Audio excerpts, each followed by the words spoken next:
ada yang bilang dipukul sama Nabi Musa. Intinya seperti itu, dan terpelantinglah orang dari suku Kipti ini.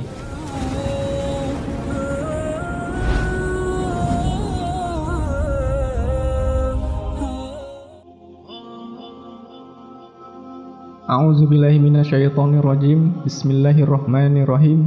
Assalamualaikum warahmatullahi wabarakatuh. Alhamdulillahi wahda, wassalatu wassalamu ala man la nabiyya ba'da.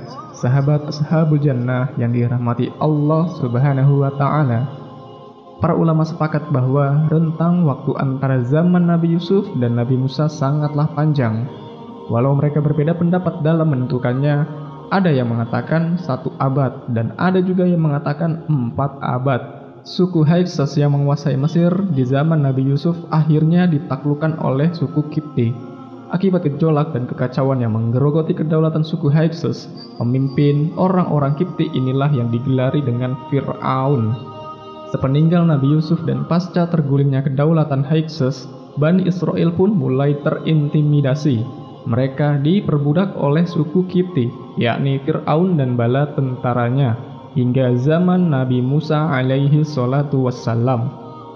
Ketika itu, Mesir dihuni oleh 2 suku besar, yaitu Kipti yang merupakan suku pribumi dan Bani Israel yang merupakan suku pendatang, yang mana telah kita ketahui bersama pada kisah Nabi Yusuf. Siapa itu Bani Israel dan bagaimana bisa mereka akhirnya berpindah dari tanah air mereka di Palestina dan akhirnya menetap di Mesir. Fir'aun yang memimpin suku Kipti dan menguasai Mesir di zaman Nabi Musa adalah seorang yang sangat kafir dan angkuh. Ia bahkan dengan lancangnya mengatakan kepada rakyatnya, "Anna rabbukumul a'la, akulah Tuhan kalian yang paling tinggi." Fir'aun dan bala tentaranya memperbudak dan menindas Bani Israel dengan berbagai macam siksaan dan penghinaan. Salah satu bentuk penganiayaan tersebut adalah ia memerintahkan para petugasnya untuk menangkapi anak laki-laki yang lahir dari kalangan Bani Israel lalu membunuh mereka. Perintah ini didasari ramalan para dukun Fir'aun yang mengatakan bahwa kelak akan lahir dari Bani Israel seorang penakluk yang akan menggulingkan Fir'aun dari singgasananya. Di dalam buku yang berjudul Qasasul Anbiya karya Ibnu Katsir dikisahkan bahwa perburuan bayi laki-laki ini sangatlah gencar. Bahkan mereka menunggu persalinan setiap wanita Bani Israel yang hendak melahirkan untuk memastikan jenis kelamin bayinya, lalu langsung membunuhnya jika ia seorang bayi laki-laki dan membiarkannya hidup jika ia seorang bayi perempuan. Menurut tafsir Al-Imam Ibnu Katsir bahwasanya Allah Azza wa Jalla mentakdirkan bahwa Nabi Musa alaihi salatu wassalam akan terlahir setelah perburuan ini mulai digencarkan. Sementara saudara kandungnya Harun alaihi salatu wassalam telah dilahirkan sebelum adanya perburuan ini. Akan tetapi Allah tidak ingin mengazab Fir'aun dengan seketika. Padahal sangat mudah bagi Allah untuk membunuh Fir'aun dengan sekejap jika dikehendaki. Namun Allah membiarkan Fir'aun dalam jangka waktu yang cukup lama agar kemudian Nabi Musa dapat menggulingkan tahtanya. Allah menginginkan untuk mengazab Fir'aun dengan caranya, yaitu dengan membiarkannya hidup dengan tenang dulu dan jika tiba masanya maka akan dihancurkan. Allah Azza wa Jalla hendak memperlihatkan kepada Fir'aun ketakutan dan kekhawatiran selama ini, yakni runtuhnya singgasana dan kekuasaannya atas Mesir oleh salah seorang putra Bani Israel. Kemudian Allah Azza wa Jalla berfirman, "Wa auhayna illa ummi Musa an ardi'i," dan kami ilhamkan kepada ibu Musa, "Wa izza khifti alaihi fa alqihi fil yammi wa la takhafi wa la tahzani inna radduhu ilaiki wa ja'iluhu minal mursalin." Susuilah dia dan apabila kamu khawatir terhadapnya, maka hanyutkanlah dia ke sungai Nil. Kamu tidak perlu mengkhawatirkannya atau bersedih hati tentangnya, karena sesungguhnya kami akan mengembalikannya kepadamu dan mengangkatnya sebagai Rasul. Kemudian ibunya Nabi Musa pun menghanyutkan keranjang yang berisi bayi Musa di sungai Nil agar terlepas dari perburuan yang dilakukan oleh Fir'aun untuk membunuh bayi laki-laki dari Bani Israel. Kemudian keranjang tersebut pun melewati istana Fir'aun dan Asyah istri Fir'aun yang soleha yang ketika itu berada di sekitar sungai Nil melihat keranjang yang dihuni oleh Musa kecil. Subhanallah, seketika itu Allah Azza wa Jalla tumbuhkan pada hati wanita soleha ini rasa cinta yang amat sangat kepada bayi di keranjang tersebut. Dan ia pun bersegera memerintahkan agar keranjang tersebut diambil dari sungai. Lalu ia pun membawa Musa kecil kepada sang suami, yaitu Fir'aun. Sampailah Musa kecil di hadapan Fir'aun. Setelah memperhatikan bayi tersebut, Fir'aun langsung mengetahui bahwa ia adalah bayi Bani Israel. Fir'aun pun bertekad untuk mengeksekusi Musa kecil.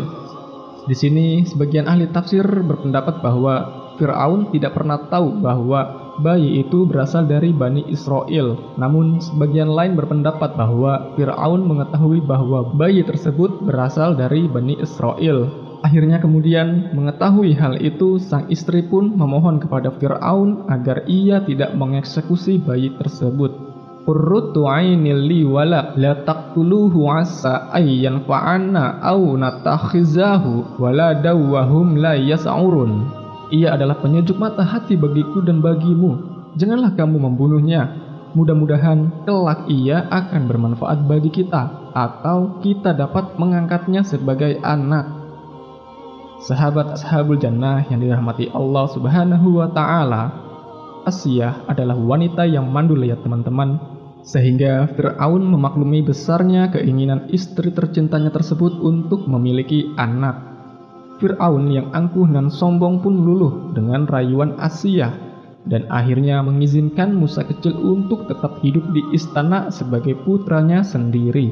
Ibunya Nabi Musa alaihi salatu wasalam tahu bahwa anaknya berada dalam perawatan Fir'aun. Akan tetapi kesedihan yang melanda ibunya Nabi Musa alaihi salatu wasalam hampir membuatnya mengakui bahwa itu adalah anaknya.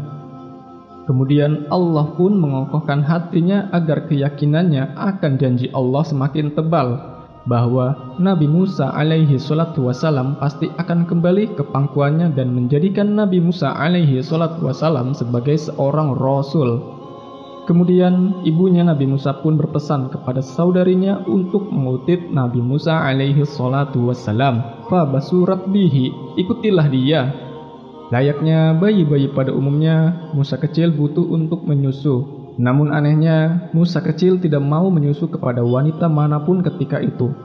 Ia terus saja menangis dan Fir'aun dan Asiyah pun kebingungan. Hingga datanglah saudari Musa yang mengusulkan agar Fir'aun menyewa sebuah keluarga untuk merawatnya. Saudari Nabi Musa pun berkata, "Wa qalat hal adullukum ala ahli baiti yaqulunahu lakum wa lahum lahu nasihun." Maukah aku tunjukkan kepada kalian suatu keluarga yang akan merawatnya untuk kalian dan mereka dapat berlaku baik kepadanya. Saudari Musa menjamin bahwa keluarga tersebut akan mampu menyusui dan merawat Musa kecil dengan baik. Fir'aun sama sekali tidak menyadari bahwa keluarga tersebut adalah keluarga kandung Musa sendiri. Farodatnahu ila ummihi, maka kami kembalikan Musa kepada ibunya. Lihatlah teman-teman bagaimana hikmah yang Allah letakkan pada setiap kejadian yang tersamarkan bagi hamba-hambanya. Ibu Nabi Musa alaihi salatu wasalam melaksanakan perintah yang amat berat baginya, yaitu menghanyutkan putra tercintanya yang baru saja lahir di sungai Nil yang deras. Ibu mana yang akan kuat hatinya untuk melakukan hal itu? Namun beliau percaya akan janji Allah Azza wa Jalla, Zat yang maha kuasa dan maha bijaksana. Akhirnya Allah Azza wa Jalla mempertemukannya kembali dengan putra tercintanya sebagai pekerja terhormat di istana Fir'aun. Setelah sebelumnya ia hanya hidup di perkampungan Bani Israel yang tertindas. Subhanallah, akhirnya ibu Nabi Musa alaihi salatu wassalam merasakan kebahagiaan yang berlipat ganda. Kemudian Allah Subhanahu wa Ta'ala berfirman, "Walamma balagu asyuddahu wastawa atainahu hukma wa ilma wa kadzalika nazzil muhsinin." Dan setelah Musa cukup umur dan sempurna akalnya, kami berikan kepadanya hikmah dan pengetahuan, dan demikianlah kami memberi balasan kepada orang-orang yang berbuat baik.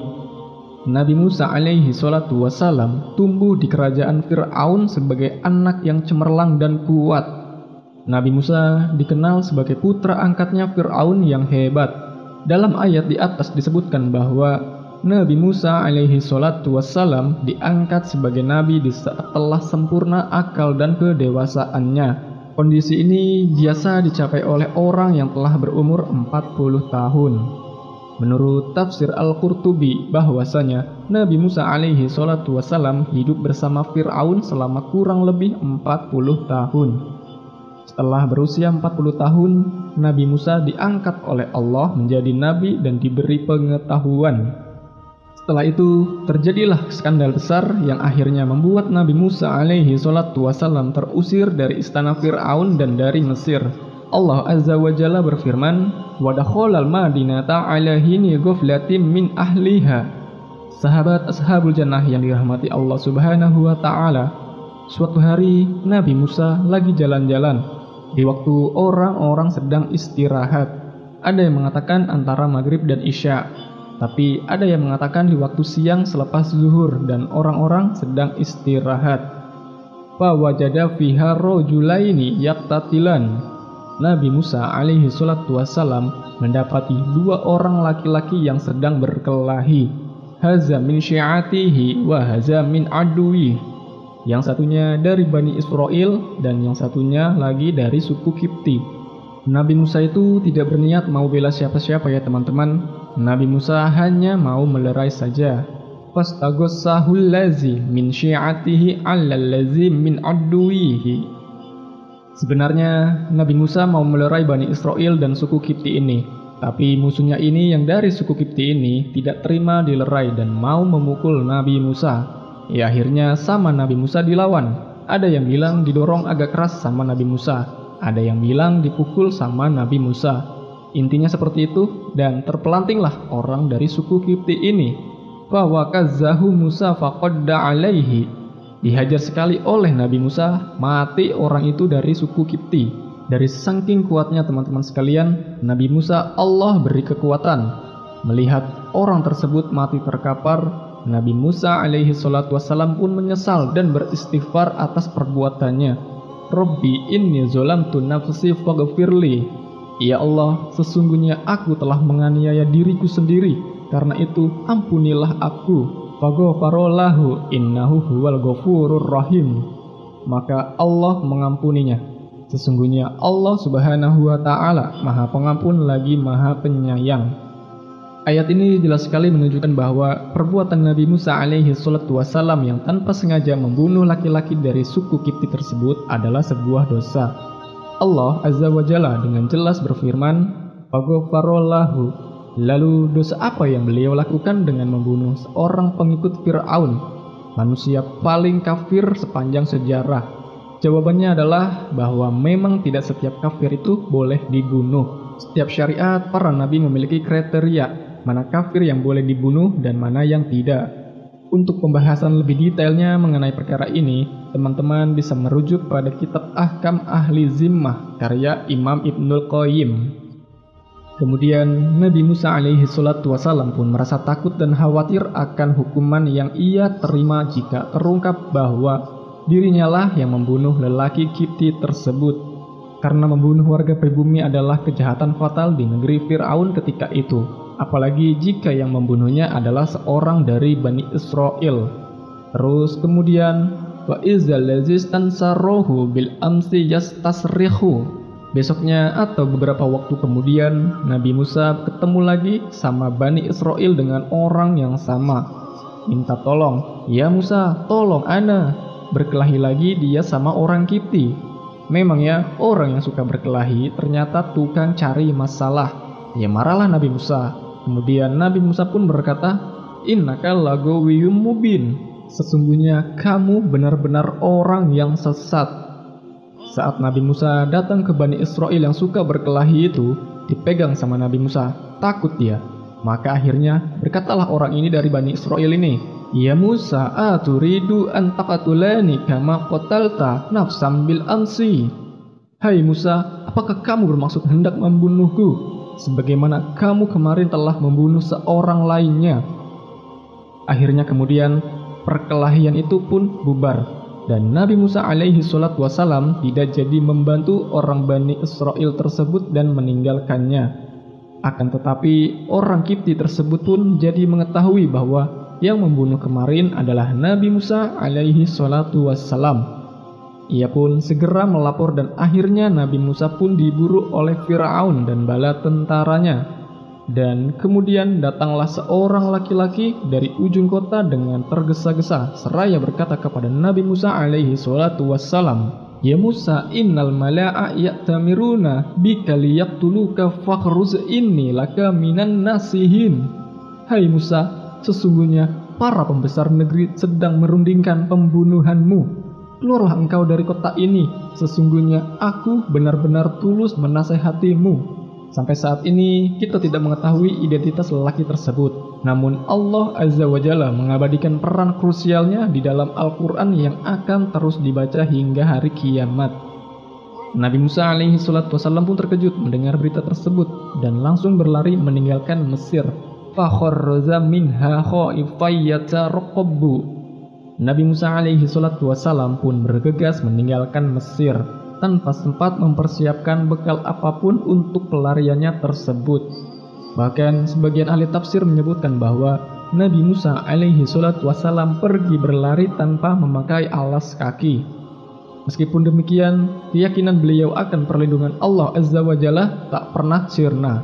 Beliau pun berdoa dengan doa yang sangat tulus agar Allah Azza wa Jalla melindunginya dari orang-orang yang memburunya. Rabbi nazzini minal qaumiz zalimin. Ya Allah, selamatkanlah aku dari orang-orang yang zalim itu. Mungkin sampai di sini dulu kisah Nabi Musa alaihi salatu wassalam. Dikarenakan kisah Nabi Musa ini sangat panjang, jadi kami buat beberapa bagian ya teman-teman. Insya Allah akan kami lanjutkan kembali kisah Nabi Musa alaihi salatu wassalam pada video berikutnya. Semoga bermanfaat. Akhirul kalam, subhanakallahumma wa bihamdika asyhadu an la ilaha illa anta astaghfiruka wa atubu ilaik. Wassalamualaikum warahmatullahi wabarakatuh.